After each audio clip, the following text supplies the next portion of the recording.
Hello wonderful people, welcome back again. They say mti mkuu ukikatwa, ndege na wanyama wengine ambao ishi mtini husambaratika.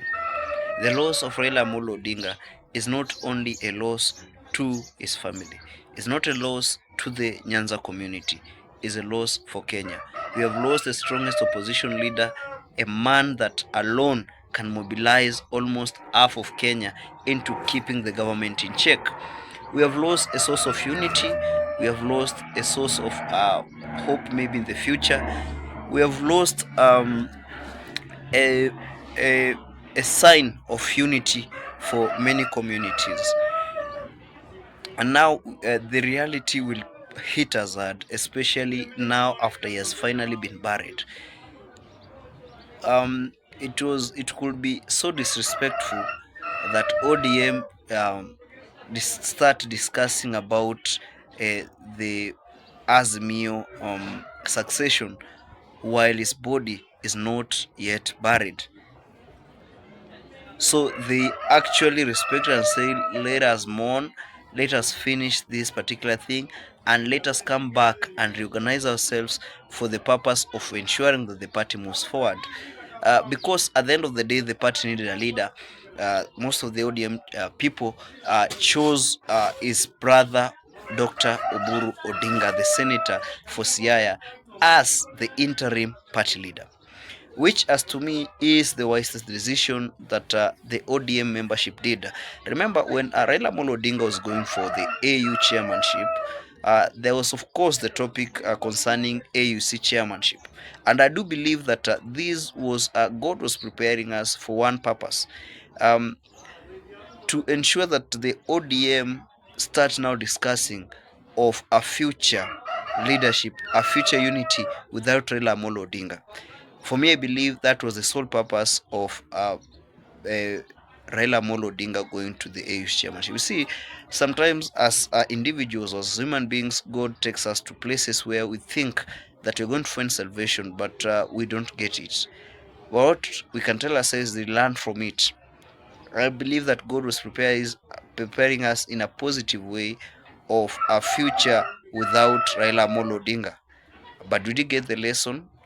Or when he came back, we went back to factory reset? Because you see, there was almost leadership wrangles in the ODM, and now a challenge was who was going to replace Raila Amolo Odinga in the ODM chairmanship. Is it Oparanya or is it Ali Hassan Joho? And now I remember I did a topic about this, and I said that Raila Amolo Odinga was the wisest by introducing two deputies. But now that was only a short-term solution. Now we come where we need real solutions. How is ODM going to be intact? How is ODM going to be united? How is ODM going to survive after Raila Amolo Odinga has gone? You see, with Raila Amolo Odinga, he was afraid of losing the Western region because of Paranya.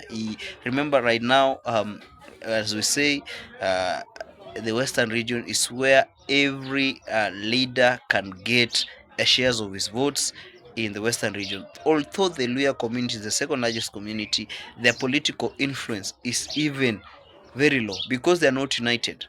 Their votes are separated. We have Oparanya and Eugene Wamalwa who supported Raila Amolo Odinga.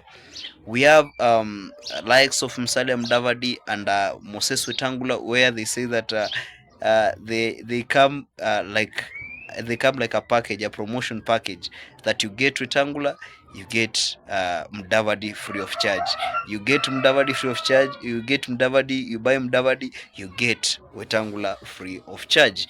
Now, as they shifted that, and also Malala, they also got their own share to the what we call the Kenya Kwanza government. And now, not choosing Ali Hassan Joho meant that he was losing the coastal region. Now, since Raila Amolo Odinga is gone, how is the party leadership of ODM going to be? Will the leadership wrangles that existed in ODM or that had been anticipated, is it going to fracture? Now, which we believe that in respect for Raila Amolo Odinga, they're going to sit down and come up with a proper way. Secondly, Although Raila Amolo Odinga has gone and he can be replaced, maybe say a leader, it's hard to find a leader that uh, is of his caliber, a leader that not only united the Nyanza community but was also going beyond the Nyanza community. He was a man that was more popular in the western region. He was a man that was respected beyond the coastal region, all the way, remember, from Mukambani all the way to the northeastern region, to even Turkana itself. This is a man that had his footprint in every place. And also the funniest thing is that he did not get all these followers through buying. He actually never bought love. Whatever Kenyans had for Raila Amolo Odinga was pure love, that they listened to his voice. When he said that we need to fight for our constitution, these are people that came in huge numbers to support the ideologies that Honorable Raila Amolo Odinga had. Now we have a hard time. We don't know how, we cannot imagine a future without Honorable Raila Amolo Odinga. Are we going to find someone who had such characteristics that he had? So cool. Are we going to have a man that is going to ensure that the government enters into various communities for the purpose of solving the problems that Kenyans have?